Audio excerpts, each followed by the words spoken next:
तो hello everyone, कैसे आप सभी। आशा करते हैं आप सब बहुत अच्छे होंगे। और आज जो हम बात करेंगे क्लास 9th का जो केमिस्ट्री है उसका पहला चैप्टर शुरू करेंगे। आप लोग भी क्लास 9th में सभी का वेलकम है। तो हम चैप्टर स्टार्ट करने से पहले, आप देख रहे हैं मेरे हाथ में क्लास 9th का केमिस्ट्री है। इसको स्टार्ट करने से पहले कुछ केमिस्ट्री के बारे में बेसिक जानकारी हम लोग को कॉन्सेप्ट क्लियर होना चाहिए। उसके बाद हम आगे बढ़ेंगे। आप देख रहे होंगे, आप सोच रहे होंगे कि ऐसा तो कुछ मेरे केमिस्ट्री में है नहीं, बट बोर्ड पे ऐसा क्यों है। ज़्यादा नहीं, 2 मिनट का बस है। इसको फिनिश कर लेते हैं, क्योंकि अगर कोई पूछा जाए तो पहले बेसिक पूछता है, उसके बाद कोई डीपली पूछता है। ठीक है, तो सबसे पहले यहाँ देखिए कि रसायन विज्ञान का, देखिए रसायन विज्ञान को क्या कहा जाता है ना, विज्ञान का भी विज्ञान कहा जाता है। जैसे कि आप लोग सिंपल भाषा में सुनते हैं बाप का ही बाप बन रहा है, तो ऐसा ही कुछ है यहाँ, विज्ञान का भी विज्ञान। अगर आप लोग से पूछे कि विज्ञान का विज्ञान किसको कहा जाता है, तो रसायन शास्त्र का रिप्लाई होना चाहिए। यहाँ रिप्लाई क्यों नहीं आया?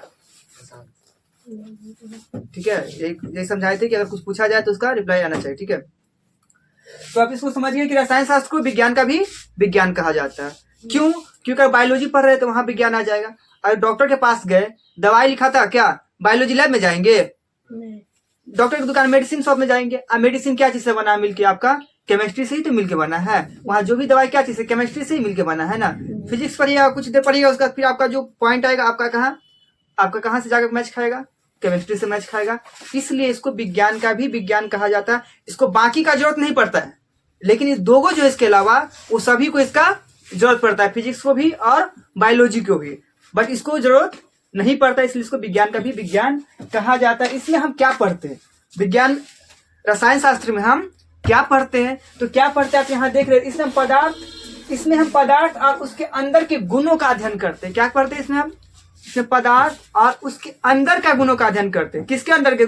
तो पदार्थ के अंदर के गुणों का हम अध्ययन करते हैं। कोई दिक्कत किसी को नहीं। ठीक है, इसका जनक देखिए, रसायन शास्त्र जो है इसका जनक लेवोजियर को माना जाता है। किसको? लेवोजियर को इसका जनक माना जाता है। ठीक है, लेकिन ये तो हो गया वर्ल्ड लेवल पे, विश्व लेवल पे। ठीक है, अगर आपसे पूछ दिया जाए कि भारतीय रसायन शास्त्र का जनक कौन है, भारतीय रसायन शास्त्र का जनक कौन है, तो भारतीय रसायन शास्त्र का जनक पीसी राय, जिसका नाम होता है प्रफुल्ल चंद्र राय। क्या हुआ वो? पीसी राय, प्रफुल्ल चंद्र राय। 1861 के बीच में इनका 1861 के बीच में बतलाए थे कि हाँ भारतीय रसायन के बारे में गहराई पूर्वक डीपली बतलाए हुए थे। ठीक है, उसके बाद देखिए जोसेफ प्रिस्टले जो है, समझ गए फादर कौन हुए इसके? जी, फादर आपका हो गया लेवोजियर। भारतीय के अकॉर्डिंग देखो, भारतीय रसायन शास्त्र का जनक तो पीसी राय, प्रफुल्ल चंद्र राय। ठीक है, जोसेफ प्रिस्टले। ठीक है, जोसेफ प्रिस्टले ऑक्सीजन की खोज की। आप सभी जानते हो कि ऑक्सीजन खोज कौन किया था? तो ऑक्सीजन का खोज जोसेफ प्रिस्टले किया था। जोसेफ प्रिस्टले ने ऑक्सीजन खोज की, और वो कहा था कि कोई भी पदार्थ बिना ऑक्सीजन की सहायता से जल ही नहीं सकता है। आप सभी लोग जानते हैं कि किसी पदार्थ को जलाने के लिए क्या ऑक्सीजन की आवश्यकता होता है। अगर कहीं आग लगता है तो क्या करते हैं? कंबल डाल देते हैं। क्यों? वो जो स्प्रे रहता है, पता इसमें कौन सा गैस भरा रहता है, फिलहाल याद नहीं आ रहा, तो वो स्प्रे भी क्या करता है? ऑक्सीजन से संपर्क बंद कर देता है। या इस धरती पे जितना भी पदार्थ है सभी को जलने के लिए ऑक्सीजन की आवश्यकता होती है। लेकिन अपवाद स्वरूप एक ऐसा पदार्थ भी है जो बिना ऑक्सीजन की सहायता से जल सकता है, बिना ऑक्सीजन की सहायता से जल सकता है। तो वो पदार्थ आपका जर्कोनियम। कौन सा पदार्थ है बाबू? कोई वस्तु जो, ठीक है, जोसेफ प्रिस्टले ने ऑक्सीजन की खोज किया और वो कहा कि कोई पदार्थ बिना ऑक्सीजन की नहीं जल सकता है। लेकिन अपवाद स्वरूप एक पदार्थ निकल के आया जिसका नाम क्या था? वो जर्कोनियम। क्या नाम था?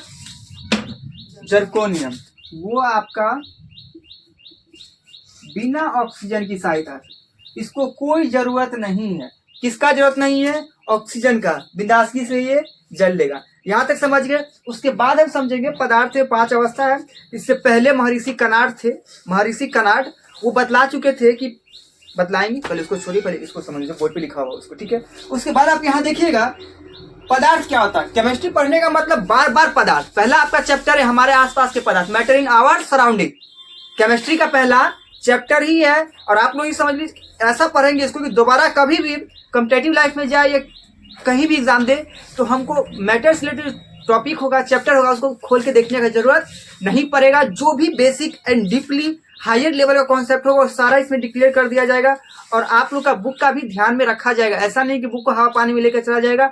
बुक का एकदम टू द पॉइंट, जो पॉइंट है वो सारे पॉइंट को लेकर चला जाएगा। ओके, देखिए पदार्थ, केमिस्ट्री का मतलब है पदार्थ, मैटर। पदार्थ के बिना कुछ है नहीं। अगर सिंपल भाषा में बोला जाए पदार्थ क्या है, आंख खोलो जो भी दिख जाए पदार्थ है। आंख खोलो जो भी दिख जाए पदार्थ है, लेकिन केमिस्ट्री इसका डिफिनेशन कुछ ये हमारी भाषा में हुआ या दूसरा भाषा में कोई वस्तु जो स्थान घेरे पदार्थ हो गया, ठीक है। लेकिन इसको एक अच्छे रूप से सजावटी रूप से, देखो सामान रख देता है कोई भी, लेकिन उसी सामान को कोई सजा के रखता है तो देखने में अच्छा लगता है ना, समझ भी अच्छा से आता है ना। तो थोड़ा इसीलिए हम यहाँ अच्छा से समझा के थोड़ा लिख के थोड़ा डीपली है। लेकिन अगर याद नहीं रहे कि पदार्थ क्या है तो सिंपल भाषा में लिख दो भाई, हम आँख खोलते जो दिख जाता है सभी पदार्थ हो जाता है। ये उससे और ज्यादा अच्छा याद रखिए तो पदार्थ क्या है, वो वस्तु जो स्थान घिरे, जिसमें कुछ द्रव्यमान हो, आयतन हो, ठीक है, जो अवरोध उत्पन्न करे उसको हम पदार्थ करते। अगर याद रहे तब, नहीं याद रहे तो हमारे आसपास जो भी आँख खोलते दिखता सभी पदार्थ है। उसका यहाँ थोड़ा इसके अंदर एक पदार्थ की जो भी विशेषता है, जो भी फीचर है, वो सारी बात को हम यहाँ कवर करने की कोशिश की है कि कोई भी वस्तु ऐसा नहीं कि हाथी घोड़ा सोना चांदी पित्तल तांबा का हम बात करें, दुनिया में जो भी वस्तु है वो कोई भी वस्तु आ सकता है। कोई भी वस्तु जो कुछ स्थान घिरे, सपोज दैट ये डस्टर क्या एक वस्तु है, रखे स्थान घिरा, ठीक है, स्थान घिरे जिसमें द्रव्यमान हो, जिसमें द्रव्यमान एवं आयतन हो, मतलब वजन हो, ठीक है, कुछ ना कुछ वजन, द्रव्यमान एवं आयतन हो, और जो अवरोध उत्पन्न करे, जैसे देखो अवरोध उत्पन्न करने का मतलब क्या हुआ, ये बोतल है, ठीक है, इसको हम उठाएंगे तो थोड़ा सा हमको दम लग रहा है ना, ये दिक्कत तो कर रहा है, ऐसे कि नहीं उठ गया क्या, उठता है नहीं, कुछ ना कुछ अगर पत्थर उठाते हैं तो अवरोध उत्पन्न करता है ना। अवरोध उत्पन्न करने का मतलब कि दिक्कत करना, एक के बाद आराम से ऐसे करके जो इसको उठा रहे भारी है, ज्यादा अवरोध उत्पन्न कर रहा है, नहीं उठ रहा है, लेकिन अवरोध उत्पन्न करने का मतलब समझो प्रॉब्लम क्रिएट करे, दिक्कत करे, ऐसा नहीं कि लोग उठ जाओ, होता है नहीं। बात समझ रहे हैं, अवरोध उत्पन्न करने का क्या मतलब होता है, जो दिक्कत करे, डिस्टर्ब करे, ठीक है। आयतन हो जो अवरोध उत्पन्न करे पदार्थ कहलाता है। क्या क्या, स्थान घेरना चाहिए, द्रव्यमान होना चाहिए, ठीक है, और अवरोध उत्पन्न होना चाहिए। द्रव्यमान, आयतन, स्थान, अवरोध उत्पन्न होना चाहिए। तो ये सभी को हम बोलेंगे पदार्थ बोलेंगे। सिंपली भाषा में बतला ही चुके, जो भी वस्तु स्थान घिरे, ठीक है, या जिसका भी आप लोग इस तरीके से अगर डिस्टेंस पे लिख देते हैं ना तो कोई नंबर नहीं काटेगा।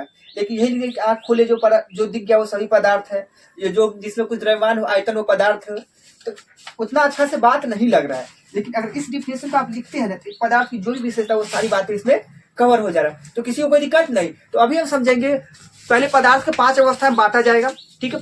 बांटने के बाद ये देखा जाएगा, बांटने से पहले ये समझेंगे महर्षि कणाद है वो पहले ही, आज से 1000 वर्ष पहले ही बतला दिए थे कि धरती पे, आप लोग भी सुने होइएगा, हिंदू धर्म वाला तो बहुत अच्छे से जानते हो कि हमारा शरीर क्या है, 5 तत्व से मिलकर बना है, 5 तत्व से मिलकर बना है। और यही आपको केमिस्ट्री के अंदर ही 5 तत्व ही पढ़ना है। तो इस सब की डिटेल विस्तार पूर्वक समझेंगे। पहले इसको रसायन विज्ञान का जो जनक है उनके बारे में यहाँ आपको बता चुके, पीसी राय है, ठीक है।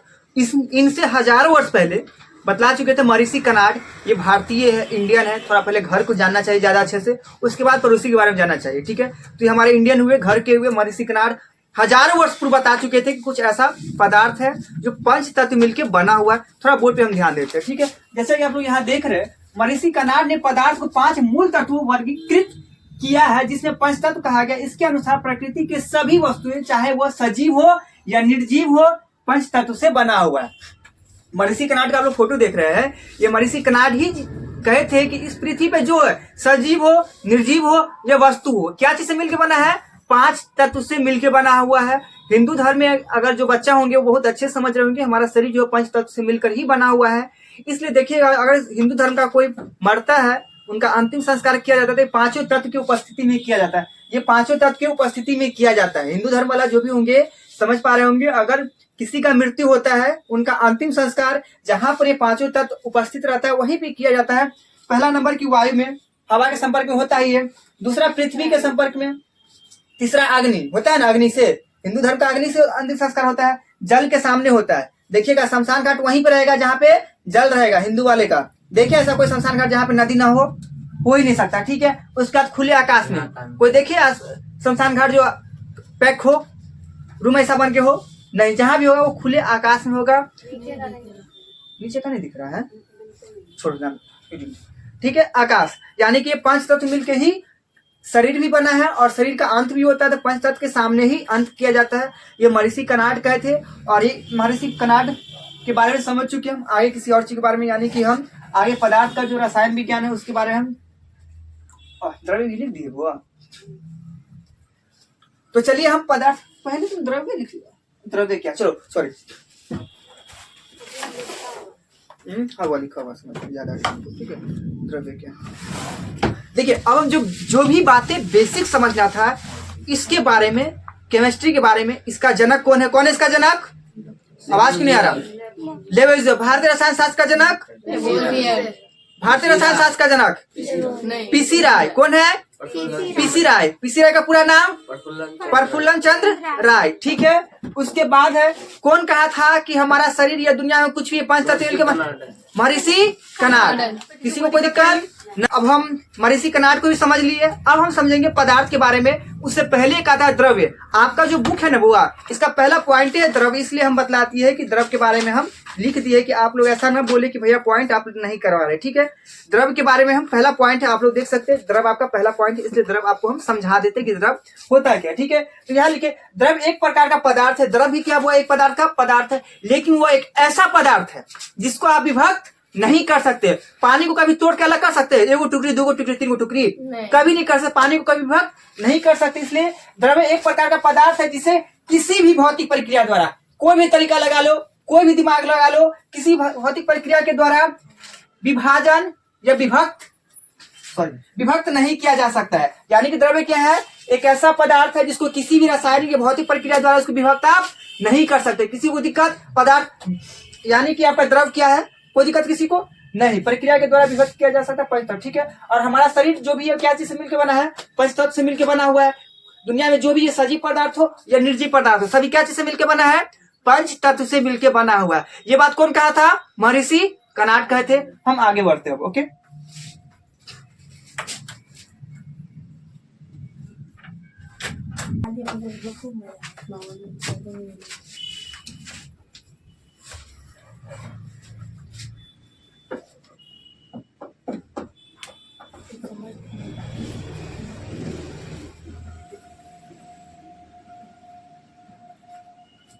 हाँ ऐसे बहुत खराब ही लिखा है बुआ।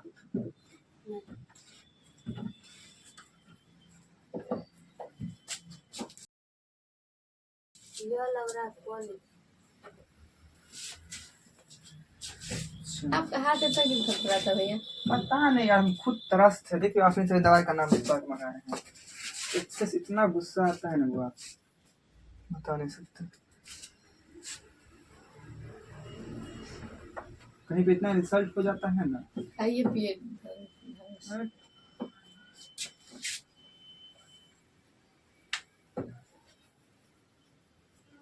इसकी राइटिंग मुझे इतना खराब होता है, लिखते समय इतना मूड खराब हो जाता है।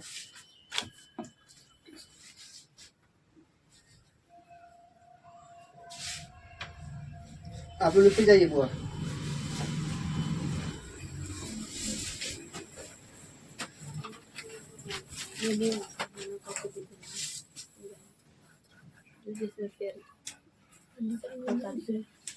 अभी कुछ नहीं उतारे, नहीं उतारे।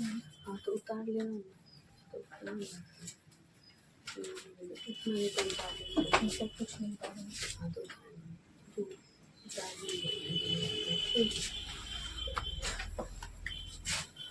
देखिए वो इसका बुक खोलिए, दोनों में कुछ वर्ड का डिफरेंस है। एक जगह बी से लिखा है, बी आई से लिखा होगा। की स्थिति सही थोड़ी नहीं है खाना वाना।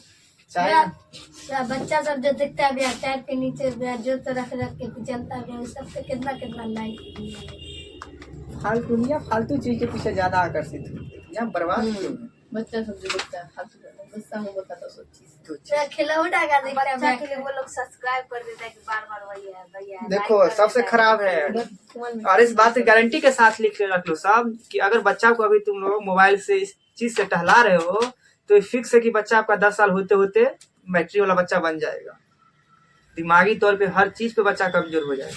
मैं शायद है ना लिखने जल्दी लिखो जल्दी। आप हटिएगा तब ना, आप शायद सब जितना वहाँ भी गया ना तो अलीना थी, इसका सबके मोबाइल में सिर्फ यही सब वही सब। एक शॉर्ट वीडियो में अच्छा कोई वीडियो आ जाता नहीं, खाली बच्चा वाला खाना का मायरा मोबाइल में देखे खाली यही सब। चलो यही से वीडियो बात खत्म करो, हम आगे बढ़ते हैं, ठीक है। ध्यान देना टॉपिक, ओके। चलो अभी हम क्या समझ चुके थे बुआ, यानी कि महर्षि कनाड के बारे में जान चुके थे, ठीक है। दुनिया में अब देखो आगे हम बात करते हैं। ओके, अब क्या हुआ, आपका हेडिंग ही है कि आधुनिक वैज्ञानिक ने, आधुनिक का मतलब समझ रही, मॉडर्न वैज्ञानिक ने क्या है, मॉडर्न वैज्ञानिक के अनुसार पदार्थ का कितना भाग बांटा गया, 2 भाग में। पदार्थ को कितना भाग बांटा गया है, 2 भाग में। कौन कौन, भौतिक और एक रासायनिक। आवाज का नहीं आ रहा, संबंध का है, एक भौतिक और रासायनिक। ठीक है, अभी आप लोग रासायनिक के बारे में नहीं पढ़ाएंगे आप लोग को हम, ये नेक्स्ट जो चैप्टर होगा आपका वो डिटेल होगा रासायनिक बारे में, डिटेल्स होगा रासायनिक बारे में। अभी हम समझेंगे सिर्फ भौतिक गुण के बारे में। ठीक है, पहले आप ये समझ लो कि भौतिक और रासायनिक में अंतर थोड़ा अच्छे से स्पष्ट करो। ठीक है, जिसको भी छू सकते हैं, जिसको भी टच कर सकते हैं, जिसको भी छूछा सकते हैं, टच कर सकते हैं, वो सभी क्या आ जाएगा आपका भौतिक। यानी जिसको छूछा सकते हैं किसके अंदर, भौतिक। भौतिक के अंदर। जिसको भी हम छूछा सकते हैं, टच कर सकते हैं। ठीक है, छू सकते हैं। ठीक है, जिसको भी छू सकते हैं वो सभी टच कर सकते हैं आप इसके भौतिक के अंदर। रासायनिक गुणधर्म वाला को जल्दी हम टच उच नहीं कर सकते। इस बात से भी आप लोग याद रखिए, जो भी एकदम अच्छा से याद रहे, जिसको छू सकते हैं वो क्या हो गया आपका भौतिक। देखो बालक, एक बालिका है, ठोस को छू सकते हैं, द्रव को छू सकते हैं, गैस को छू सकते हैं, प्लाज्मा को बाबू छूने की गलती मत करना, देख सकते हैं। ठीक है, बीईसी को भी अभी ये अंडर प्रोसेस है, बोस आइंस्टाइन कंडेंसर इनका पूरा नाम है। चलो हम बात करते हैं भौतिक समझ रासायनिक। यानी पदार्थ को कितना भाग बांटा गया है, 2, भौतिक एवं रासायनिक। अभी हम समझेंगे सिर्फ भौतिक के बारे में। भौतिक के अंदर जो है आपको पदार्थ को 5 भाग में बांटा गया। कितने भागों में, 5 भागों में बांटा गया है। ठीक है, तो 5 भाग आपका कौन कौन है, सबसे पहला आपका ठोस है, दूसरा द्रव है, गैस है, प्लाज्मा और बीईसी है, जिसका बोस आइंस्टाइन कंडेंसेट नाम होता है। हमको आप सब देख रहे हैं आप लोग। ठीक है, तो हमारे अंदर जो है ये पदार्थ की तीनों मूलतः जो होता है, आप लोग को ज्यादा डिटेल में बचपन से आप क्लास 8 तक पढ़े होंगे कि पदार्थ की 3 अवस्था। कितनी अवस्था पदार्थ की, 3, ठोस द्रव गैस। क्योंकि ये बड़ा फेमस है, ये ठोस द्रव गैस है ना, ये हमारे आप में भी पाया जाता है। ठोस द्रव गैस ये हमारे आप में कैसे पाया जाता है, देखो हमारा हड्डी क्या, ठोस, खून क्या, द्रव, और सांस जो लेते हैं वो क्या हो गया, गैस। ठीक है, तो हमारे अंदर भी ये तीनों अवस्था होती है, ठोस द्रव गैस का है। किस तरीके से समझिए कि ठोस क्या हमारे शरीर में, द्रव क्या है और गैस क्या है। तो पदार्थ का ये मूलतः 3 अवस्था है, लेकिन 2 अन्य भी है, 2 और भी है। अगर आपके ऑप्शन है कहीं पदार्थ की जगह, पदार्थ में सिर्फ 5 ऑप्शन नहीं देके 3 ऑप्शन रहे, तो आप 3 टिक कर सकती है, 3 टिक कर सकती है कि पदार्थ की कितने अवस्था है, 3। अगर ऑप्शन में 5 दिखे तो कितना, 3 लगाना है, नहीं तब 5 लगाना। ठीक है, तो 5वां अवस्था कौन होता है, प्लाज्मा। ठीक है, इसको 1000 डिग्री सेल्सियस समझिए, इसका टेम्परेचर कितना आता है, 1000 डिग्री सेल्सियस। 5वां और बीईसी अंडर प्रोसेस है, इसके बारे में ज्यादा विस्तार पूर्वक नहीं किया गया है। और इसका खोज यानी कि एक पदार्थ का भी ना 1 लाखवां की कितना बहुत ही एक्सेस छोटा भाग है। ठीक है, इसलिए इसको शामिल किया, ये अंडर प्रोसेस है, छानबीन इसका चल रहा है। उसके बाद इसका खोज कौन किया, अब बात करते हैं इसके बारे में। बोस आइंस्टाइन के बारे में बतलाया कौन था, कौन बतलाया था, तो बोस आइंस्टीन पदार्थ। इस पदार्थ का नाम ही है बोस आइंस्टीन। ठीक है, बीईसी का बोस आइंस्टीन कंडेंसेंट होता है। ठीक है, इसको बोस आइंस्टाइन पदार्थ भी कहते हैं। क्या कहते हैं इसको, बोस आइंस्टाइन पदार्थ भी। किसको, बीईसी को, किसको, बीईसी को। ठीक है, इसको बोसन कण भी बोलते हैं। आपके ऑप्शन भी हो सकता है कि बोसन कण किसको कहते हैं, बोसन कण किसको कहते हैं, तो आप बोलिएगा बीईसी को या बोस आइंस्टीन पदार्थ को। बोसन कण किसको कहते हैं, बीईसी को या बोस आइंस्टाइन पदार्थ को कहते हैं। कोई दिक्कत। अब बात पूछ दे कि बीईसी जो है इसका खोज कौन किया था, बीईसी का खोज कौन किया था, तो एसएन बोस किए थे। कौन किए थे, एसएन बोस। एसएन बोस का पूरा नाम है सत्येंद्रनाथ बोस। क्या नाम है, बोस। आवाज में दम काहे नहीं है, सत्येंद्रनाथ बोस। बोसन पदार्थ क्या है, बीईसी है। प्लाज्मा 1000 डिग्री सेल्सियस है। अब पूछ दिया प्लाज्मा का खोज कौन किया है, तो विलियम कुकस। प्लाज्मा का खोज, आवाज में दम काहे नहीं है ना, तो सबको लाठी बरसा देंगे। प्लाज्मा का खोज विलियम कुकस। और जोर से होना चाहिए, प्लाज्मा का खोज विलियम कुकस। ठीक है, बीईसी का खोज बोस आइंस्टाइन कंडेंसेंट। ठीक है, या इसका बोसन कण या एसएन सत्येंद्रनाथ बोस, इस तरीके से होना चाहिए। ठीक है, अब बात करते हैं इस तीनों के बारे में, आगे हम सबको विस्तार पूर्वक समझेंगे, लेकिन आरंभ किसके साथ करेंगे, ठोस के साथ। कहने के लिए तो बहुत आसान है भाई, जिसको ठोको पीटो तो जल्दी से आसानी से अलग टूटे ना, बिखरे ना। ठीक है, ये सब क्या है, ठोस है। लेकिन आपका बुक क्या कहता है, आपके एग्जाम में आ जाए कि ठोस के गुणधर्म लिखिए तो आप कैसे लिखिएगा। ठीक है, कहने में तो बहुत कुछ कह सकते हैं, भैया बटखारा क्या है तो ठोस है, लोहा क्या है तो ठोस है, लेकिन किताब में ऐसे लिखिएगा लोहा ठोस है, बटखारा ठोस है, इस तरीके से तो नहीं लिखिएगा। तो हम किताब में आंसर किस तरीके से करेंगे, क्या क्या इसका गुण धर्म है, क्या क्या विशेषता है, वो सभी को अब हम लिखेंगे। इतना तो समझ ही गए कि ठोस द्रव गैस है जो हमको शरीर में पाया जाता है, तीन रूप में पाया जाता है, ठीक है। तो इसको मिटा देखिए, हम पदार्थ के 5 अवस्था को देख लिए, हम डिटेल को हम पदार्थ की 5 अवस्था को देख लिए। और पहला अवस्था था आपका ठोस। ठोस का कुछ सामान्य गुण है, कुछ नेचर है जो आपके एग्जाम में आएगा तो किस तरीके से लिख लीजिएगा। नहीं तो आप सभी जानते हैं कि पदार्थ ठोस का क्या क्या गुण है, बहुत आसानी से आप लोग किसी को समझा सकते हैं, लेकिन लिखने में आप लोग थोड़ा अटक जाते हैं कि कैसे लिखते हैं। देखिए, पहले आपका क्या होगा, ठोस का सामान्य गुण आपका आएगा कि आकृति और आयतन निश्चित होता है। देखो, अब मान लीजिए ठोस है, कुछ मेरे पास ठोस नहीं है, यहाँ पर हम दिखाते हैं। देखो क्या ताला क्या है, ठोस है। अब इसको कहीं भी रखे, किसी भी जगह रखे, इसका आकृति कहीं बदलेगा नहीं बदलेगा, हमेशा आकृति सेम रहेगा चाहे कहीं पे जाए। इसलिए ठोस का क्या वजन भी इसका क्या, मान लो मेरे हाथ 250 ग्राम है, इसका वजन हर जगह 250 ग्राम रहेगा ना, या कहीं भी वजन घटेगा बढ़ेगा नहीं, हर जगह एक समान रहेगा। इसलिए ठोस का जो क्या होता है, ठोस का आकृति और आयतन निश्चित होता है। मतलब इसका आकार, इसका वजन क्या रहेगा, एक निश्चित रहेगा, एक फिक्स पॉइंट रहेगा, ना कि बदलते रहेगा। बदलेगा नहीं बदलेगा, ठीक है। उसका क्या घनत्व, ठोस पदार्थ का धनात्मक उच्च होते हैं, घन बतलाएंगे, डेंसिटी जो होता है इसका उच्च होता है, हाई होता है, आगे बतलाएंगे घनत्व डिटेल पूर्वक, ठीक है। उसके बाद क्या, द्रव्यनांक और क्वथनांक भी ठोस पदार्थ का उच्च होता है। ठोस पदार्थ द्रव्यनांक और क्वथनांक, ठीक है। इस नेक्स्ट स्लाइड में आप लोग खाली द्रव्यनांक और क्वथनांक ही समझाएंगे अच्छा से क्या होता है और क्या है। द्रव्यनांक असंपीड्यता, मतलब कि ठोस पदार्थ का असंपीड्यता होता है, मतलब कि ये ठोस पदार्थ है, इसको चुटकी से दबाएगा दबेगा, कितना दबाएगा दबेगा नहीं दबेगा, यानी कि बहुत ही कम होता है। फिलहाल हथौड़ा से मारेंगे तो फूट जाएगा, दब जाएगा, लेकिन वैसे नहीं दबेगा, ठीक है। क्या उसके बाद बहाव, ठोस पदार्थ है, बहाव की प्रवृत्ति नहीं होती है। क्या इसको रखेगा तो बह जाएगा ऐसे करके, कहीं नहीं बहेगा। तो ये सब, ये विशेषता क्या, अगर आपके एग्जाम में आए तो आप लिख सकते हैं कि ठोस क्या होता है। ठोस पदार्थ का आकृति और आयतन क्या होता है, एक निश्चित होता है, फिक्स होता है। उसका क्या घनत्व, ठोस पदार्थ का घनत्व उच्च होता है, यानी इसका जो होगा घनत्व जो होगा उच्च होगा। द्रव्यनांक का क्वथनांक, ठोस पदार्थ के द्रव्यनांक और क्वथनांक प्राय उच्च होते हैं। संपीड़न, यानी कि दबाव की कैपेसिटी इसमें बिल्कुल भी नहीं रहता, ठीक है। और बहाव, फ्लो जो होता है, ठोस पदार्थ से बहाव की प्रवृत्ति नहीं होती। अब बढ़ते हैं, इससे पहले हम देख चुके थे, दबाव के कारण पढ़ चुके थे, क्वथनांक, द्रव्यनांक की। ठोस जो पदार्थ होता है, ठोस समझ ही रहे, पदार्थ की 5 अवस्था बतलाया गया था, उसी का एक ठोस है। ठोस का ही डिटेल पूर्वक चल रहा है। देखिए, ये सब बात आप लोग सोच रहे होंगे ये क्यों आ गया बोर्ड पर, ठीक है। ये इसलिए लाया गया हुआ क्योंकि आप लोग का जब भी क्वेश्चन पेपर देखा गया, 9th का एग्जाम हुआ है, जितने बार एग्जाम हुआ है उतना बार पूछ ही दिया है कि मतलब प्रसार या संकुचन किससे कम होता है, ज्यादा होता है। ऊर्ध्वापातन तो ये पूछता है, ऊर्ध्वापातन पूछेगा ही। ये जितना लिखा हुआ आप देख रहे हैं, विसरण हो गया, ऊर्ध्वापातन हो गया, ये मोस्ट इंपॉर्टेंट है। जब भी एग्जाम दीजिएगा आप लोग को एग्जाम के पेपर में दिख ही जाएगा। इसीलिए आपके बुक में जितना भी पॉइंट दिया हुआ है, एक ठोस की जो भी विशेषता दिया हुआ है, जो भी गुण दिया हुआ, सारा गुण को यहाँ बतला दिया जा रहा है। गुण को समझाने के लिए तो हवा पानी की तरह बहुत तरीके से बोल सकते हैं कि ठोस क्या है। आप लोग डेली लाइफ में हर जगह ठोस यूज करते भी है और देखते भी है, लेकिन ये सब वर्ड आ जाता है तो आप लिख ना पाते, समझ नहीं पाते। तो चलिए, हम सबसे पहला मेरा टॉपिक है कि प्रसार या संकुचन। जब भी आप किसी लोहार को देखे हुए, लोहार को देखे ना, प्रसार या संकुचन का मतलब है कि फैलना। क्या मतलब है, फैलना। प्रसार का मतलब जैसे प्रसार या संकुचन, फैलना और सिकुड़ना।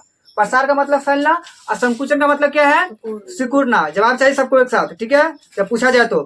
प्रसार का मतलब होता है फैलना और संकुचन का मतलब होता है सिकुड़ना। तो क्या है बाबू, आप तुरंत, यानी कि मेरे पास ये है ठोस है, इसको गर्म करेंगे फैल जाएगा, नहीं फैलेगा।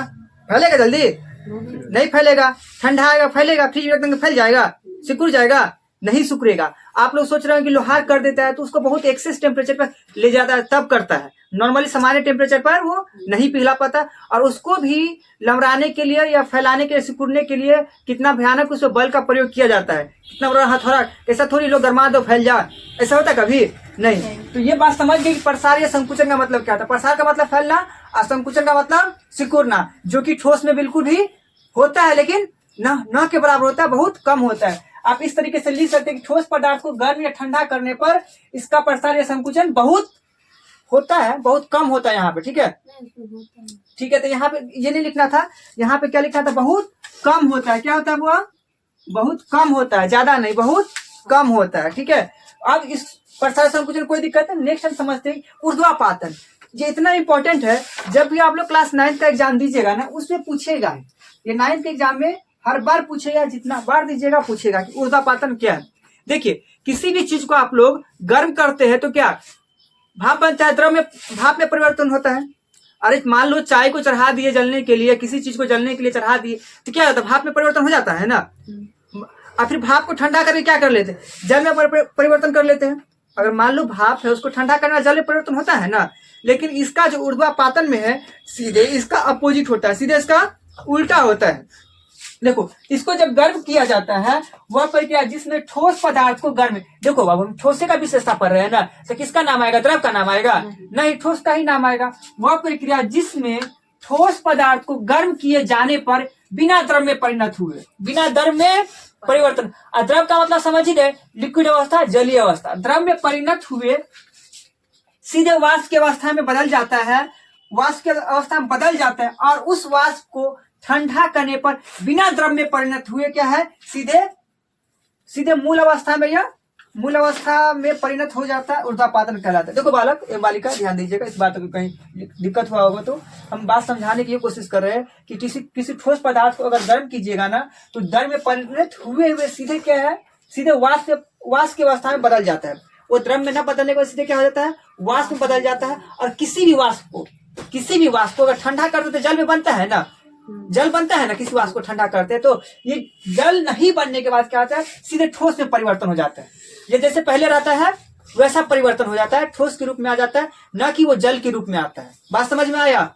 सीधे अरे बालक किसी भी चीज को गर्म करते हो भाप में परिणत होता है, और भाप में परिणत होने के बाद क्या होता है, वो जलीय अवस्था में आता है, द्रव में परिणत होता है ना। लेकिन इसमें नहीं होता। किसी भी चीज को अगर पदार्थ को गर्म किए जाने पर बिना द्रव में परिणत हो, द्रव में परिणत होगा ना, जलीय अवस्था में होगा ना, द्रव में परिणत हुए सीधे वाष्प की अवस्था में बदल जाता है। और उस वाष्प को ठंडा करने पर बिना द्रव में परिणत हुए क्या होता है, सीधे अपना मूल अवस्था में, या मूल अवस्था मतलब जैसा है उस अवस्था में परिवर्तन हो जाता है। अगर ठोस है किसी चीज का लिक्विड तो उसका लिक्विड क्या होगा, ठोस ही बन जाएगा। इस बात को समझने में किसी को दिक्कत है तो आप लोग बोल सकते हैं। दिक्कत को बालक मान लो समझो कि चूल्हा है, ठीक है, ये ठोस पदार्थ, इसको गर्म किया है, ठीक है ना। पदार्थ को गर्म किए जाने पर बिना द्रव में, अगर मान लो इसी के जब कोई चीनी उनी कोई और अन्य ठोस पदार्थ है तो ये जल बनेगा। पहले क्या होगा, द्रव में परिणत हुई, ठीक है, क्या होगा, द्रव में परिणत होगा। द्रव कोई चीज द्रव में बनेगा ना, जलीय अवस्था में बनेगा ना। द्रव में परिणत हुए मतलब कि द्रव में परिवर्तन नहीं हुए, परिणत हुए क्या है, सीधे क्या है, वाष्प की अवस्था में। सीधे क्या बाबू, एक चढ़ाए सीधे गर्म होते होते होते होते टेम्परेचर होते होते उड़ के निकल गया, वाष्प अवस्था में बदल जाता है, यानी कि भाप की अवस्था में बदल जाता है।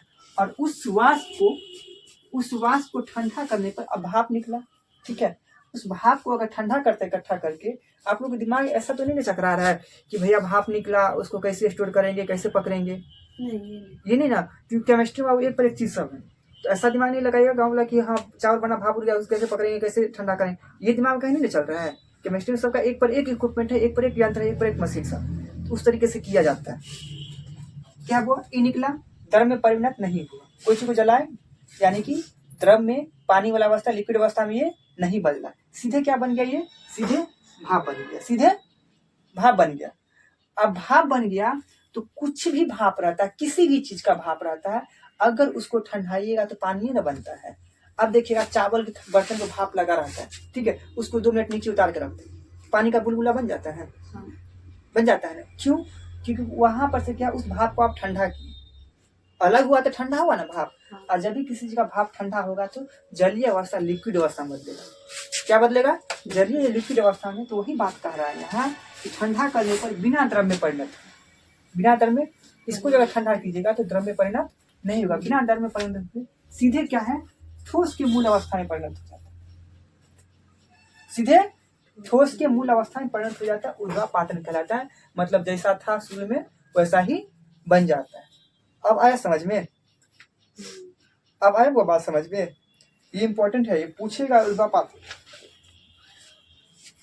ये तो कॉन्सेप्ट, इस कॉन्सेप्ट से याद रखिएगा कि किसी चीज को गर्म करते तो जल बनता है, लेकिन इसमें जल नहीं बनता। किसी का भाप ठंडाते हैं तो क्या आता है, जल। किसी का भाप ठंडाते तो जलीय विलयन बनता है, या द्रव, ठीक है। द्रव का मतलब क्या हुआ, जलीय, हम जल बोल दे रहे हैं, द्रव बनता है। द्रव का मतलब है ना, लिक्विड हुआ, जल हुआ, पानी हुआ, बात देखी ना हुआ, द्रव बनता है। लेकिन इसमें नहीं होता, सीधे क्या है, ठोस में परिवर्तन हो जाता है।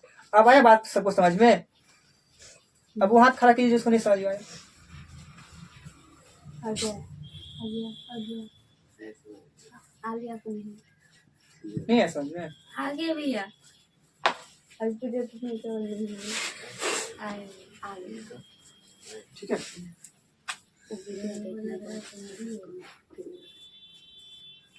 चलो लगो क्यों ओके होना साहब, कोई दिक्कत नहीं ना किसी को? नहीं। चलो अब हम बात करते हैं विसरण का, डिफ्यूजन का। किसके बारे में बात करते हैं हम? विसरण डिफ्यूजन का। पहले इसको पहले तो विसरण क्या कहता है, डिफ्यूजन क्या होता है। विसरण वह प्रक्रिया जिसमें किसी द्रव के कण किसी अन्य द्रव में प्रवेश करता है। इस बात को आप लोग समझ नहीं पा रहे होंगे। विसरण क्या है? विसरण वह प्रक्रिया जिसमें किसी द्रव के कण किसी अन्य द्रव के कण में प्रवेश करता है। याद होगा आप लोग को जब केमिस्ट्री हम पढ़ाए थे तो एक इलेक्ट्रॉन के बारे में पढ़ाए थे। इलेक्ट्रॉन का क्या हरकत है? उसको आवारा कण भी कहा गया है ना। क्यों कहा गया है? क्योंकि अगर अपने का चक्कर नहीं पूरा हुआ तो क्या चल जाता है, दूसरे में चला जाता है, दूसरे में चला जाता है ना। तो सेम यहाँ जिंक है, क्या जिंक है एक, और क्या हुआ कॉपर है। अगर ये दोनों को सटा के रखा जाता है तो बाद में क्या होता है, ये दोनों चिपक जाता है, ये दोनों चिपक जाता है। तो इसको किसी चीज में जोड़ने के लिए इसका प्रयोग किया जाता है, किसी चीज को जोड़ने के लिए इसका प्रयोग किया जाता है। इसलिए विसरण वह प्रक्रिया है जिसमें किसी द्रव के कण किसी अन्य द्रव में प्रवेश करता है। मतलब किसी, अब देखो ये दोनों है, बाद में क्या हुआ, दोनों एक हो गया। तो मतलब यही ना बात हुआ कि दोनों आपस में शेयर किया गया है। इसका उसमें आया, इसका इसमें आया गया। इसका किसी चीज को चिपकाने वगैरह के लिए प्रयोग किया जाता है। बात समझ में? इसका विसरण का क्या काम है?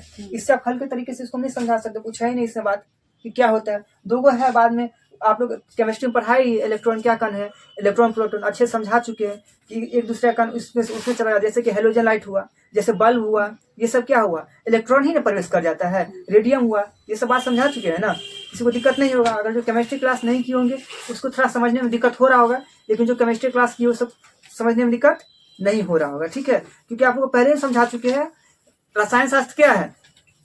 रसायन शास्त्र क्या है? पकलोल से बतलाए ना, विज्ञान का भी विज्ञान है, रसायन शास्त्र विज्ञान का भी विज्ञान है। तो हर जगह वो फिजिक्स से भी उठ के आ जाएगा और बायोलॉजी में भी उठ के आ जाएगा, वो सब में कुछ के आ ही जाएगा। इसीलिए यहाँ बात आ गया ना केमिस्ट्री का। तो ओके, आप लोग समझ गए ना। किसी को आगे बढ़िए, अब आगे लिखेंगे। इससे पहले हम जितना भी ठोस का गुण था, सामान्य गुण था, विशेषता था, फीचर था, सारे को हम समझ चुके हैं। अभी जो समझेंगे हम द्रव के सामान्य गुण के बारे में, द्रव के बारे में समझेंगे। कहेगा ना यार, द्रव के बारे में हम समझेंगे। ठीक है, द्रव का हम अवस्था जानते हैं कि द्रव का क्या क्या गुण है। जानकारी के लिए तो सबको बहुत सारा पानी के बारे में, ये मेरे हाथ में क्या है, ठोस से भरा हुआ है। इसके अंदर क्या भरा हुआ है? द्रव। आप लोग का आवाज क्या नहीं आता है? द्रव भरा हुआ है, ठोस तो है नहीं। और इसकी क्या क्या विशेषता हो सकता है? देखो, एक तो पहला नंबर की फिसलने वाला है।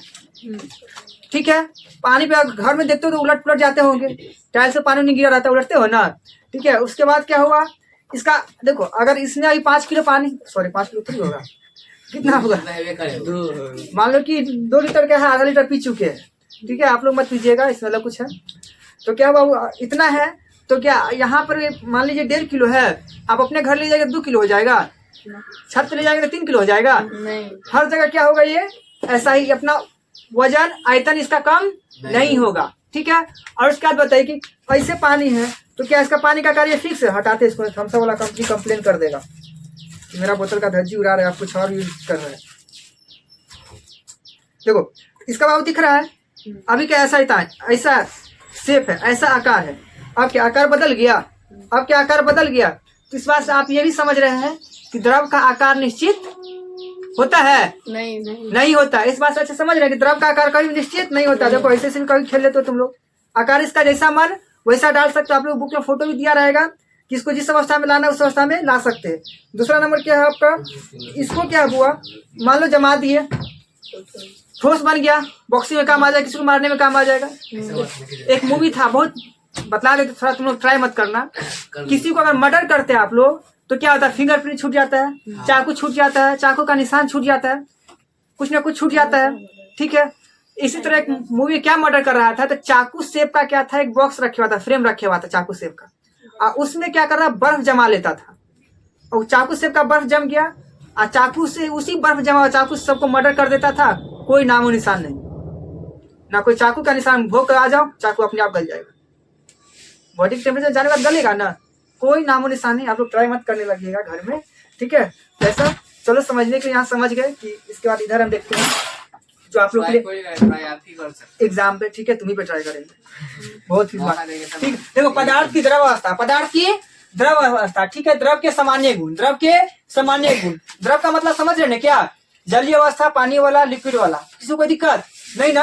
द्रव के सामान्य गुण क्या है? आकृति और आयतन। अभी बतलाए थे हम, द्रव का आकृति और आयतन फिक्स रहता है, आयतन फिक्स रहता है लेकिन आकृति नहीं फिक्स रहता। आयतन का मतलब हुआ वजन, आयतन का मतलब वजन, आकृति का मतलब देखो कैसन, अभी बोलेगा ऐसा थे ऐसा हो गया, ठीक है। तो आकार अपना बदलती रहता, आकार निश्चित नहीं है। द्रव की आकृति और आयतन में द्रव की आकृति निश्चित है, पकड़ो, द्रव की आकृति निश्चित नहीं है, द्रव की आकृति निश्चित नहीं होती है किंतु आयतन निश्चित होती है। द्रव की आकृति निश्चित नहीं होती है किंतु आयतन निश्चित होता है। इस लाइन में किसी को दिक्कत है? नहीं ना, किसी को कोई दिक्कत नहीं। अब बात करते हैं डेंसिटी, घनत्व का बात करते हैं। जैसे आप लोग देखते हुएगा कि आदमी अगर जिंदा है तो डूबने लगता है और मरता है तो सॉरी जब उनका मर जाता है कोई तो क्या हो जाता है? वो तैरने लगता है। क्या हो जाता है? डेंसिटी, घनत्व के वजह से ही होता है, ठीक है। आप लोग देखते होइएगा कि वो पानी है मान लो, ठीक है, अगर इसमें आइस क्यूब ला के रख दे, बर्फ का गोला ला के रख दे तो क्या बर्फ डूबता है नीचे? नहीं, तैरने लगता है। ये सब किसकी वजह से होता है? डेंसिटी की वजह से। घनत्व अगर जल की अपेक्षा उसका घनत्व कम रहेगा तो वो तैरेगा, अगर उसका घनत्व ज्यादा होगा तो डूब जाएगा, ठीक है। इसी तरह आप लोग कभी ट्राई कीजिएगा, गेहूं का या चावल का एक दाना डालिएगा तो तैरेगा, बोरा डाल दीजिएगा तो नहीं, एक दाना डालिएगा तो वो डूब जाएगा, अब बोरा डाल दीजिएगा तो वो तैरेगा। क्यों? क्योंकि घनत्व उसका बढ़ जाता है। घनत्व क्यों बढ़ता है? उसके बीच एयर भी आ जाता है, बर्फ है आ जाता है ना, इसकी वजह से। चलो इस समय द्रव की घनत्व उसके ठोस घनत्व के रूप से कम होता है, यानी कि ठोस जो रहता है उससे कम रहता है, जो ठोस रहता है उससे कम। उसके बाद करते हैं संपीड़न। मान लो मेरे हाथ में जल है, ठीक है, अब बताओ ठोस में जो है संपीड़न ज्यादा था कि कम था? संपीड़न ज्यादा था। संपीड़न मतलब कंप्रेसुअल दबाव बहुत कम था। अरे हथौड़ी के देंगे दबाने के लिए दबा पाओगे? बहुत बल लगाओगे तब दबा पाओगे उसको, हथौड़ा से मारोगे, हैमर से मारोगे तब दबा पाओगे, इसलिए बहुत कम। उससे थोड़ा सा ज्यादा किसमें रहता है? इसमें रहता है। मान लीजिए बोतल भरा हुआ है लेकिन दबाओगे तो दब जाता है ना। अरे बोतल कितना ओवरलोड है, दबाने से दबता है कि नहीं? तो इस बात से प्रूफ होता है कि आणविक स्थान किसमें ज्यादा, द्रव में ज्यादा कि ठोस में ज्यादा? आणविक स्थान किसमें ज्यादा? द्रव में। आवाज क्यों नहीं आता है? आणविक स्थान किसमें ज्यादा? द्रव में। ठोस में कम रहता है, ठीक है। उसके बाद बतलाएंगे सबसे ज्यादा किसमें होता है, वही बतलाएंगे, ठीक है। कहे कम रहता है, बकलू ज्यादा मजबूत रहता है, उसके बीच दबाव बना रहता है, आपसी जो कण रहता है अच्छे से मजबूती से पकड़े रहता है, और द्रव में आपसी कण अच्छा से मजबूत से नहीं पकड़े रहता है, ठीक है, सामान्य तौर पे पकड़े हुआ रहता है, जिसकी वजह से इसमें आणविक स्थान ज्यादा रहता है। अब बताओ इसमें दे देंगे चीनी मिलाने के लिए, नमक मिलाने के लिए, सब घोल दोगे, और नमक उसने लोहा में दे दे कि कुछ से मिला पाओगे? आणविक स्थान नहीं रहता, बहुत कम रहता है, ठीक है। उससे दबाव से ही पता दबाव के भी आप पता कर सकते हैं कि उसके बीच आणविक स्थान कितना है और कितना नहीं है, किसमें ज्यादा और किसमें कम है। बात समझ में आया? ठीक है, दिक्कत है ना? चलो इसको समझिए। संपीड़न द्रव प्राय असंपीडित होते हैं, द्रव प्राय असंपीडित होते हैं, यानी देखो इसमें लिखा हुआ असंपीडित लेकिन होते हैं, द्रव कम होता है, ठीक है। द्रव संपीड़न, द्रव प्राय असंपीड़न मतलब कि नहीं होता है लेकिन थोड़ा सा द्रव उसमें दबाव यानी कि संपीड़न दबाव लायक होता है। किसके कंपैरिजन टू? आपका ठोस के कंपैरिजन पे, ठोस के तुलना में द्रव यानी कि आपका जो है संपीड़न किसमें ज्यादा होगा? द्रव में ज्यादा होगा, ठोस में? द्रव में ज्यादा होगा, ठोस में कम होगा, ठीक है। उसके बाद करते द्रव्यनांक और क्वथनांक। द्रवों के द्रव्यनांक ठोस की अपेक्षा दोनों में कम होता है, ठीक है। आप देखिएगा जितना द्रव्यनांक क्वथनांक होता है ठोस में, उसकी अपेक्षा क्या होता है? कम होता है। द्रवों के द्रव्यनांक ठोस की अपेक्षा दोनों कम होता है, यानी कि आपका जितना द्रव में रहता है, ठीक है, क्वथनांक होता है, यानी क्वथनांक और द्रव्यनांक बतला देंगे। एक टेम्परेचर होता है, द्रव्यनांक, एक जैसे बर्फ निकाले, ठीक है, बर्फ निकाले पिघलना शुरू हो गया, ठीक है, तो वो आपका हो गया द्रव्यनांक। वो क्या हो गया? द्रव्यनांक। कुछ जमना हो गया शुरू, मजबूती हो गया, उसको बोलेंगे हम क्वथनांक बोलेंगे। ये आधे पॉइंट लिखे क्या? द्रव का द्रव्यनांक ठोस की अपेक्षा दोनों में कम होते, बस इतना। पूरा है, ठीक है। तो द्रव्यनांक क्वथनांक समझ रहे। द्रव्यनांक मतलब क्या, एक बर्फ निकाले फ्रिज में से, रूम में आने में क्या हो गया, पिघलने लगा, ठीक है, तो द्रव्यनांक हो गया। और क्वथनांक जिसपे जमना कोई चीज शुरू हो जाता है उसको क्वथनांक बोलते हैं, कम होता है, ठीक है। किसी ये सब ठोस में होता है जमना और घटना जल्दी।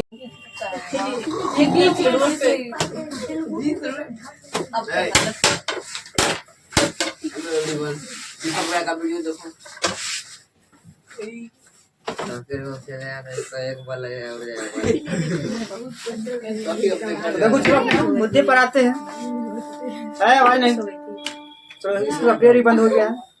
अब क्या बात कर रहे थे हम, द्रव की बात कर रहे थे, द्रव का बात हो गया था। अभी थोड़ा बात और आगे बढ़ेगा, आगे क्या बढ़ेगा, तरलता के बारे में। अब बतलाइए, इसको विश्वास नहीं हो तो आप लोग क्या कीजिए, घर जाइएगा, बाल्टी लीजिएगा और रूम में जाकर उछल के देखिएगा क्या होता है। क्या होता है? बहने लगता है, पूरे घर में पानी फैल जाता है, उसका आकार चेंज होते रहेगा। तो वही बात कर रहे हैं, तरलता का, फ्लो का, द्रव पदार्थों में बहने की प्रवृत्ति पाई जाती है। बहुत इजी बात है, बहुत आसान है। तरलता मतलब क्या, द्रव में जानते बहने की प्रवृत्ति पाई जाती है।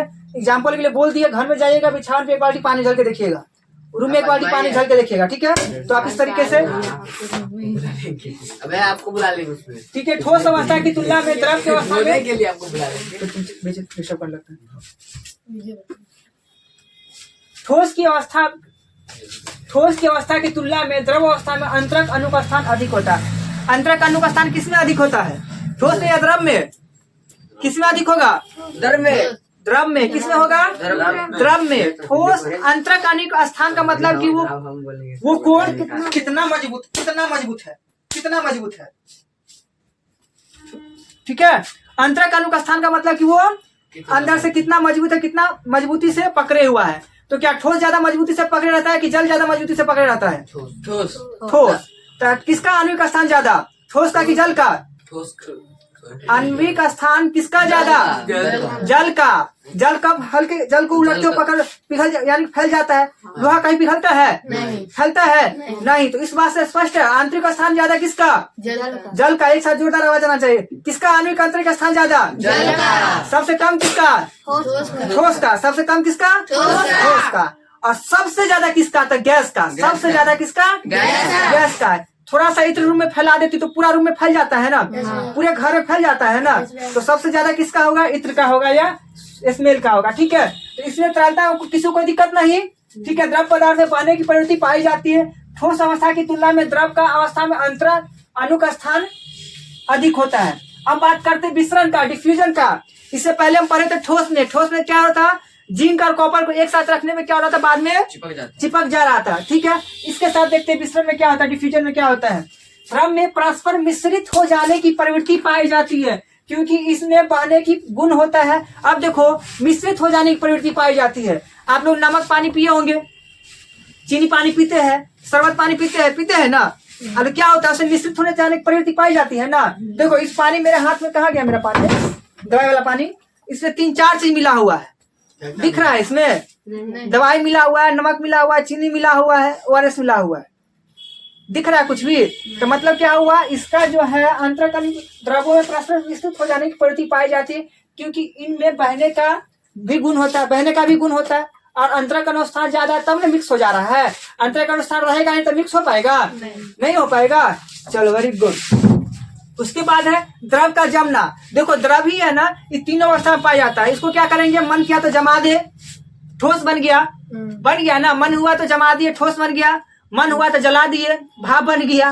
मन हुआ तो क्या हुआ, फिर इसको पिघला दिए तो क्या, द्रव में अवस्था में आ गया, पुनः उसी अवस्था में आ गया, ठीक है। तो ये गुण किस में है, ये फीचर किस में है, तो सिर्फ जल में है, द्रव में है। जल और द्रव में कभी कंफ्यूजन होना है नहीं। जल द्रव का मतलब एक ही होता है, बस नाम अलग अलग रहता है, ठीक है।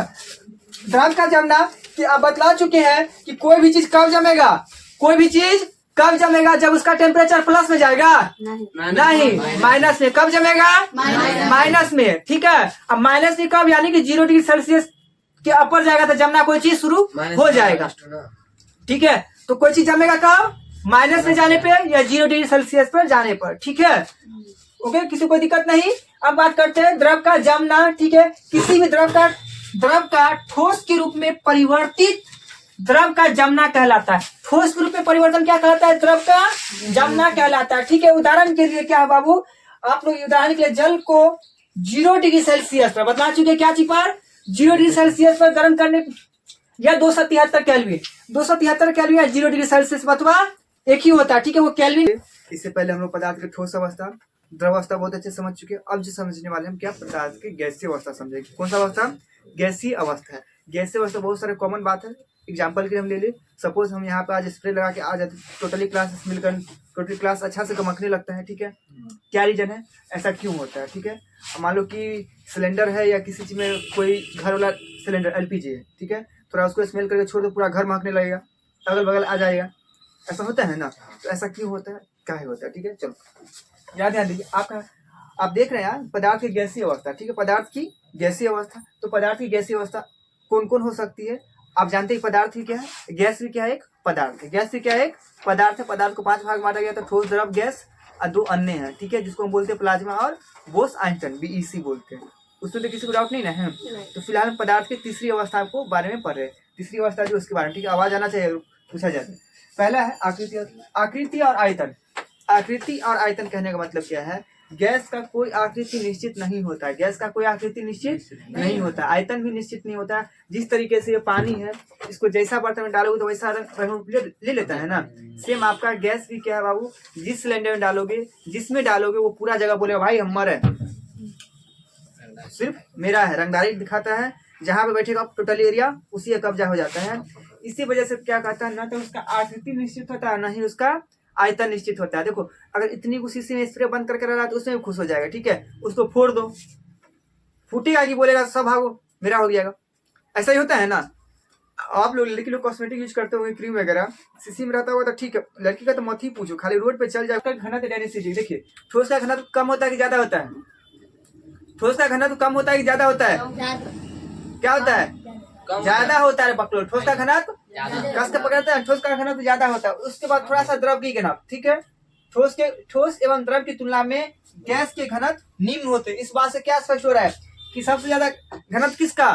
ठोस का, उससे कम द्रव का, और उससे भी कम गैस का। कोई दिक्कत इसमें नहीं है कि ठोस एवं द्रव की तुलना में जो है गैसों का घनत्व निम्न होता है, मतलब कम होता है। ठोस में सबसे ज्यादा, द्रव में उससे कम, और सबसे कम गैस में। कोई दिक्कत किसी का नहीं। अब बात करते हैं संपीड़ितता। संपीड़ितता का मतलब होता है दबाव, कंप्रेस। ठीक है, कहीं पे लिखा था ना, कंप्रेस कीजिए, दबाव कीजिए। ठीक है, तो संपीड़ितता का मतलब कंप्रेस। तो ये जो बताओ, अब मान लो गैस है कोई चीज में, उसको दबाओगे दब जाता है ना, गैस वाला बैलून है, उसमें क्या गैस ही भरा रहता है ना। बैलून है तो उसको दबाते दबता है कि नहीं, इधर जाता है कि उधर इधर करता है कि नहीं। तो क्या उसमें संपीड़ित क्षमता होता है कि नहीं? होता है, बहुत ज्यादा होता है। तो गैस संपीड़ितता मतलब कंप्रेसिबल, गैसों की संपीड़ितता बहुत अधिक होती है, बहुत अधिक होती है। जैसे दवा मुक्का मारो, जो करना है वो करो, सब कुछ हो जाता है। ठीक है, इसमें तो द्रव में तो डर रहता है कहीं फूट फाट जाए, भाव जाए, कपड़ा उपड़ा गंदा हो सकता है। लेकिन गैस के साथ ऐसा होता है? नहीं होता है। ठीक है ना, गैस की संपीड़ितता भी समझ गए, किसी को कोई दिक्कत नहीं है। ओके, हम आगे बढ़े, आगे देख लेते कौन कौन टॉपिक है, इसी में खत्म कर देते। ठीक है, गैसों का विसरण, क्या हुआ? गैसों का विसरण। अब ज्यादा लंबा नहीं खींचना चाहते हैं। गैसों का विसरण समझा देते हैं यहीं पे। गैसों का विसरण आप लोग एक बार मेरा भी भाषा समझ लीजिएगा, किताब का ही भाषा समझ लीजिए, किताब क्या कहता है। गैसों का विसरण, गैसों का विसरण वही मतलब कि गैस जो फैलता बहुत ही तेजी से फैलता है। गैस जो है बहुत तेजी से फैलता है, जहां पे अगर आ गया वहां पे टोटली एरिया में फैल जाता है। विसरण का मतलब वही था, डिफ्यूजन या फैलना। इसमें कोई ज्यादा कुछ नहीं है। डिफ्यूजन का मतलब वही है गैसों का फैलना, कि कितना तेजी से गैस फैल रहा है आपका। ठीक है, आप जानते हैं गैस त्रिवेग में गमन करते हैं। यहाँ पे स्प्रे मारो तुरंत पूरे घर में फैल जाता है ना। त्रिव मतलब बहुत तेजी से गमन करता है, रुकता है कहीं। त्रिवेग से गमन करते गैस के कणों के बीच अंतरक अणु का स्थान बहुत अधिक होता है। आप जानते हैं अंतरक अणु का स्थान किसमें ज्यादा होता है? ठोस में, द्रव में या गैस में? सबसे ज्यादा द्रव में। द्रव में, गैस में। अंतरक अणु का स्थान का मतलब बीच की खाली जगह, बीच की खाली जगह किसमें? ठोस में ज्यादा होगा, गैस में। अगर आपसे पूछा अंतरक अणु कहा गया, अंतरक अणु का स्थान, अंतरक अणु का स्थान सबसे ज्यादा किसमें? तो गैस में। सबसे ज्यादा किसमें? गैस में। और सबसे कम किसमें? ठोस में। सबसे कम किसमें? ठोस में। कोई दिक्कत? अंतर का का स्थान मतलब कि अंदर की जगह, ठीक है, कि अंदर मालूम कुछ घुसा रहा है तो कैसा कितना जगह छेक रहा है। और आई तो ठोस में तो जगह ही नहीं रहता, कहाँ से कुछ घुसेगा? रहता है नहीं ना। तो अंतर का स्थान सबसे ज्यादा तो आपको गैस में रहेगा। अगर आपको पूछे गैस का दाब, गैस का दाब क्या होता है? 10 की पावर, ठीक है, 1.01 1.01 इंटू 10 की पावर क्या है बाबू? 5। 10 की पावर 5 पास्कल। 10 की पावर 5 पास्कल, ठीक है। गैस आप लोग पढ़ाए थे क्लास 8 वाला में कि दाब का इकाई क्या होता है? पास्कल। अगर पूछे गैस का दाब कितना होता हुआ, ध्यान दीजिए जरा, गैस का दाब कितना पास्कल में नापा जाता है? तो 1.01 इंटू 10 की पावर 5। ये हुआ एक गैस का दाब हुआ, गैस का दबाव हुआ। गैस का लिखा हुआ PA और डाले पापा। PA है बुआ, PA मतलब पास्कल। जब जैसे कि आप लोग किलो को क्या केजी में नापते हैं ना, ठीक है, दूध को लीटर में नापते हैं ना, तो सेम गैस के दबाव को क्या चीज नापते हैं? पास्कल में नापते हैं। किस चीज में नापते हैं बुआ? पास्कल में नापते हैं। देखो बालक के मालिकाएं, देखो कोई ठोस पदार्थ है, कोई ठोस पदार्थ, अगर हम उसको गर्म करते हैं, अभी खाली ऊपर लाए रखो, देखिए नीचे रखो, नहीं देखना है। इसको हम गर्म करेंगे तो क्या बनेगा? द्रव में, ठीक है, सिवाय ऊर्ध्वापातन को छोड़ के। किसको छोड़ के? ऊर्ध्वापातन को छोड़ के। ऊर्ध्वापातन में क्या था? द्रव में परिवर्तित होता था? नहीं, सीधे वाष्प में। ठोस है, गर्म किए, द्रव अवस्था में आया। किसमें आया? द्रव अवस्था के गर्म किए, गैस अवस्था बन गया। जैसे कि सपोज करो चाय है,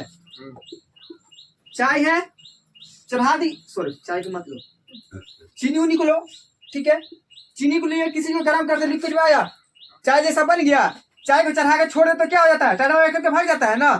भाग गया तो कैसे? गर्म नहीं बचेगा उसमें। हाँ, चीनी नहीं बचेगा। चीनी में तो क्या हो गया? गैस अवस्था में चला गया। अब चाय को खोजो, भाई मेरी चाय किधर है? चलने के बाद खोजोगे नहीं भैया, कि चाय किधर भाग गया है? खाली पत्ती बचेगा। चाय कहाँ भाग गया है? खाली पत्ती बचेगा। सबसे ज्यादा दुख कब होगा? जब एक ही कप दूध रहेगा, वो भी जल जाता है, भयानक दुख होता है। गैसीय अवस्था कितना बढ़ता है? ऐसा हुआ बालक जानते हो, चाय चढ़ा, जला, कूद के भाग गए दूध लाने के लिए। ये तो सोचे चला कि चाय का बर्तन जला अलग, दूध जला अलग, कहानी अलग बनेगी। तो किसी भी चीज को ठोस था, गर्म किए, द्रव बना, फिर द्रव को गर्म किए, गैस में बन गया, कोई दिक्कत? फिर गैस की अवस्था, फिर अब उल्टा एरो देखिए, गैस की अवस्था को ठंडा किए तो क्या बना? द्रव अवस्था में आया। किसी गैस को ठंडा कीजिएगा तो क्या होगा? द्रव अवस्था में आएगा। फिर उस द्रव को ठंडा कीजिएगा तो ठोस अवस्था में आ जाएगा ना। बर्फ है, गर्म कीजिएगा, द्रव में आएगा। उस बर्फ को और गर्म कीजिएगा, पानी बन जाएगा। पानी क्या जल जाएगा, उड़ जाएगा। फिर उस जल को भाप को पकड़ के ठंडा कीजिएगा, क्या? द्रव अवस्था में आएगा। उसको भी और ठंडा कीजिएगा तो क्या आएगा? फिर से वो ठोस अवस्था में आ जाएगा। ये कहानी लाइव की समझ में आई? बहुत अच्छे तो एक साथ में कंटिन्यू में आप बोल बाद में हटे पटे बाद में कीजिएगा, समझिए, ठीक है। ठीक है, तो बहुत चलो, इससे पहले हम पदार्थ के 5 अवस्था है, जिसे 3 अवस्था को हम पढ़ चुके हैं। तीनों अवस्था अच्छे समझ चुके हैं, कोई दिक्कत किसी डाउट नहीं। 2 अवस्था और है जिसके बारे में अभी पढ़ेंगे, आज को खत्म करेंगे। तो चौथा अवस्था कौन है पदार्थ का? आपका आता है पदार्थ का चौथा अवस्था आता है प्लाज्मा। कौन सा अवस्था आता है? प्लाज्मा। ये एक्सेस टेम्परेचर 1000 डिग्री सेल्सियस इसका होता है, एक्सेस टेम्परेचर होता है इसका, ठीक है। एग्जाम्पल के लिए आपको हम दिए है सूर्य और तारा। आप सोच सकते हैं सूर्य और तारा का टेम्परेचर कितना, किस लेवल का टेम्परेचर रहता है। कोई पास में जाते ही झड़क के टाटा बाबा हो जाता है ना। तो प्लाज्मा अवस्था अब तक ज्ञात पदार्थों की 3 अवस्था से बिल्कुल अलग है। 3 पदार्थ अभी तक हो चुका था ना, ठोस, द्रव और गैस। ये ठोस, द्रव, गैस से क्या बिल्कुल ही अलग है। इतना पिटाई करेंगे ना कि सब थोड़ा भूत उतार देंगे हम। देखिए आसिफा पीछे से क्या शांति नहीं रह रही। आसिफा क्या चला मारे, मना करते हुए तुम समझ नहीं रही बात को, खोल नहीं रहे। तो मजाक नहीं किया करो। तो यहाँ पदार्थ समझे हुआ, प्लाज्मा अवस्था क्या अब तक ज्ञात पदार्थों की 3 अवस्था, ये तीनों से अलग है, ठोस, द्रव एवं गैस। अभी तक 3 ही था, लेकिन क्लास 8 तक आप लोग 3 ही पढ़ रहे थे ना। ये तीनों से क्या बाबू बिल्कुल ही अलग है। जो चौथा पदार्थ निकल के आया है प्लाज्मा। कोई दिक्कत किसी को नहीं, ठीक है। में किसी भी समानता नहीं है, इस तीनों से इसको कोई मतलब नहीं है समानता। इसलिए इस पदार्थ को चतुर्थ अवस्था यानी कि चौथा अवस्था कहा जाता है। एग्जाम्पल के लिए सूर्य और तारों, और इसका हम बतलाए थे 1000 डिग्री सेल्सियस तक इसकी टेम्परेचर होती है। सूर्य का अनुमान लगा लियो, सूर्य का टेम्परेचर कैसा होता है, 5 से जाओगे तो जिंदा बचेगा, हड्डी बचेगा, नहीं। इस लेवल का इसका टेम्परेचर होता है। खोज किया था इसका विलियम कुकस। अगर आपसे पूछ दे कि प्लाज्मा का खोज कौन किया था, विलियम कुकस। आवाज में दम काहे नहीं है, प्लाज्मा का खोज विलियम कुकस, वेरी गुड। उसके बाद आता बोस आइंस्टाइन। इस बुक में आपको विस्तार से ज्यादा नहीं दिया, आप किताब में ही लिखा हुआ है कि आप लोग से परे है, यानी कि आप लोग के लेवल का ये नहीं है। आप लोग किताब में साफ साफ लिखा होगा, केमिस्ट्री का जो लास्ट पॉइंट होगा वहां पे जाकर देखिएगा, नीचे में लिखा कि ये टॉपिक आप लोग से परे है। तो इसको बीईसी को शॉर्टकट, बोस आइंस्टाइन पदार्थ को इसको हम शॉर्टकट में बीईसी ही बोलते हैं। क्या बोलते हैं बुआ, बोस आइंस्टाइन कंडेंसेट बोलते हैं इसको इंग्लिश में, ठीक है। तो ये पदार्थ की चौथा अवस्था हुआ कि द्वितीय अवस्था हुआ कि पंचम अवस्था हुआ, ये पदार्थ का पंचम अवस्था हुआ, ठीक है। इसका खोज किया था सत्येंद्रनाथ बोस। कौन किया था, सत्येंद्रनाथ बोस। कहीं पे लिखा रहेगा आपको एसएन बोस, क्या लिखा रहेगा, एसएन बोस, तो दिक्कत होगा नहीं। एसएन का मतलब सत्येंद्रनाथ बोस। आई होप सबको अच्छे से क्लियर कट हो गया होगा, ठीक है। क्वेश्चन आंसर भी करवा देंगे बहुत जल्द, ठीक है। जो भी कहानी था सारा बात समझ, एक एक टॉपिक एक एक पॉइंट कवर किया गया है, कुछ भी स्किप नहीं किया गया है, टोटली कवर अच्छे से किया गया है। चलो अगर भैया, हाँ भैया, अगर पदार्थ का अगर अपना अवस्था मतलब पूछेगा तो 3 दे, अगर 3 मिलेगा, अगर ऐसा देखो, अगर आप लोग से क्वेश्चन आ जाता है कि पदार्थ का अवस्था पूछ दिया, ऑप्शन में 3 रहे 5 रहे तो 5 कीजिएगा, क्या कीजिएगा, 5 कीजिएगा। अगर 5 नहीं रहे तो क्या कीजिएगा, 3 कीजिएगा। समझे बात को, ठीक है। बेसिकली आपसे देगा 3 ही देगा। पदार्थ की कितनी अवस्था, 3 अवस्था, ठीक है। अब 9th के बच्चे हैं तो 9th में आप लोग को 5 ही पूछेगा, ठीक है। क्लास 6, 7, 8 ठोस द्रव गैस, ठोस द्रव गैस, प्लाज्मा और बोस आइंस्टाइन कंडेंसेट, 5 है, ठीक है। देखिए मूलतः कितना है, 3 है, और इसको 2 अतिरिक्त माना गया है। 2 अतिरिक्त तो समझ ही नहीं है कि बेचारा ये कितना खतरनाक है। बीईसी इसको बहुत एक्सेस कूल होता है, बहुत एक्सेस ठंडा होता है, बहुत ही एक्सेस ठंडा होता है। सूर्य और तारे जो प्लाज्मा में आएगा, प्लाज्मा के एग्जाम्पल में आएगा, ठीक है। किसके एग्जाम्पल में, प्लाज्मा के एग्जाम्पल। और किसी और से दिक्कत है, पांचवा में कुछ हट नहीं ये है तो भैया एग्जाम्पल। लिख लेते हैं। आप लोग जो बुक में लिखा हुआ है कि आपको इससे पढ़े, ये बहुत एक्सेस ठंडा होता है, बहुत मतलब ही अभी जम एक्सेस, जाएगा हाँ, सेकंड में। बहुत ही एक्सेस ठंडा होता है। इसका यही एग्जाम्पल हाँ, ये अतिशील था। कुछ एग्जाम्पल आप लोग बुक में भी नहीं दिया हुआ है, और आप लोग के लेवल का है भी नहीं, बस जानकारी के लिए दे दिया है कि एक पदार्थ का पंचम अवस्था भी होता है, बस इतना। उसको हम प्लाज्मा कहते हैं, उसको हम बोस आइंस्टाइन कंडेंसेट बोलते हैं, या बोस आइंस्टाइन पदार्थ बोलते हैं। बस आप लोग इसको इतना जानिए। खोज कौन किया था, तो विलियम कुकस किया था। आई होप सबको अच्छे से क्लियर कट हो गया होगा, ठीक है।